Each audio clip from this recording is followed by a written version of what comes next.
the rarest animal of all. Pushmi pullyus are now extinct. That means, there aren't any more.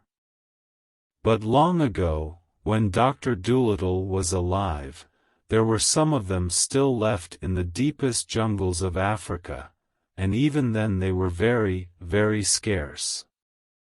They had no tail, but a head at each end, and sharp horns on each head.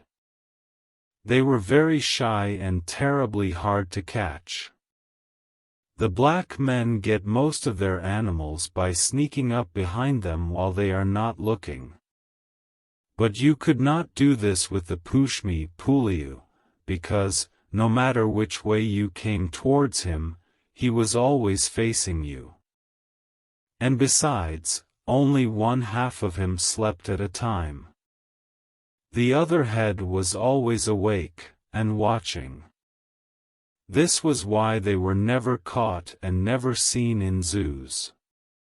Though many of the greatest huntsmen and the cleverest menagerie keepers spent years of their lives searching through the jungles in all weathers for Pushmi pullyus, not a single one had ever been caught. Even then, years ago, he was the only animal in the world with two heads. Well, the monkeys set out hunting for this animal through the forest. And after they had gone a good many miles, one of them found peculiar footprints near the edge of a river, and they knew that a Pushmi pullyus must be very near that spot. Then they went along the bank of the river a little way and they saw a place where the grass was high and thick, and they guessed that he was in there. So they all joined hands and made a great circle round the high grass. The Pushmi pullyus heard them coming, and he tried hard to break through the ring of monkeys. But he couldn't do it. When he saw that it was no use trying to escape, he sat down and waited to see what they wanted. They asked him if he would go with Dr. Dolittle and be put on show in the land of the white men. But he shook both his heads hard and said, "Certainly not." They explained to him that he would not be shut up in a menagerie but would just be looked at. They told him that the doctor was a very kind man but hadn't any money, and people would pay to see a two-headed animal and the doctor would get rich and could pay for the boat he had borrowed to come to Africa in. But he answered, "No. You know how shy I am, I hate being stared at." And he almost began to cry. Then for 3 days they tried to persuade him. And at the end of the 3rd day he said he would come with them and see what kind of a man the doctor was, first. So the monkeys traveled back with the Pushmi pullyus. And when they came to where the doctor's little house of grass was, they knocked on the door. The duck, who was packing the trunk, said, "Come in." And Chi very proudly took the animal inside and showed him to the doctor. "What in the world is it?" asked John Dolittle, gazing at the strange creature.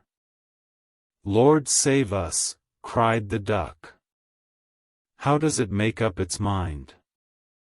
"It doesn't look to me as though it had any," said Jip, the dog. "This, doctor," said Chi, "is the Pushmi pullyus, the rarest animal of the African jungles, the only two-headed beast in the world.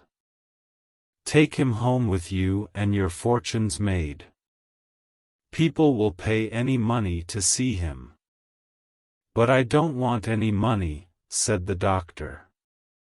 "Yes, you do," said Dab, the duck. "Don't you remember how we had to pinch and scrape to pay the butcher's bill in Puddleby? And how are you going to get the sailor the new boat you spoke of, unless we have the money to buy it?" "I was going to make him one," said the doctor. "Oh, do be sensible," cried Dab Dab. "Where would you get all the wood and the nails to make one with, and besides, what are we going to live on? We shall be poorer than ever when we get back." "She's perfectly right, take the funny-looking thing along, do."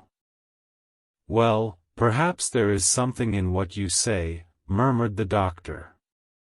"It certainly would make a nice new kind of pet. But does the what do you call it really want to go abroad?" "Yes, I'll go," said the Pushmi Pulliu, who saw at once, from the doctor's face, that he was a man to be trusted. "You have been so kind to the animals here, and the monkeys tell me that I am the only one who will do. But you must promise me that if I do not like it in the land of the white men you will send me back." "Why, certainly, of course," said the doctor. "Excuse me, surely you are related to the deer family, are you not?" "Yes," said the Pushmi Pulliu, "to the Abyssinian gazelles and the Asiatic chamois, on my mother's side. My father's great-grandfather was the last of the unicorns." "Most interesting," murmured the doctor, and he took a book out of the trunk which Dab Dab was packing and began turning the pages. "Let us see if Buffon says anything." "I notice," said the duck, "that you only talk with one of your mouths. Can't the other head talk as well?" "Oh, yes," said the Pushmi Pulliu. "But I keep the other mouth for eating, mostly. In that way I can talk while I am eating without being rude." Our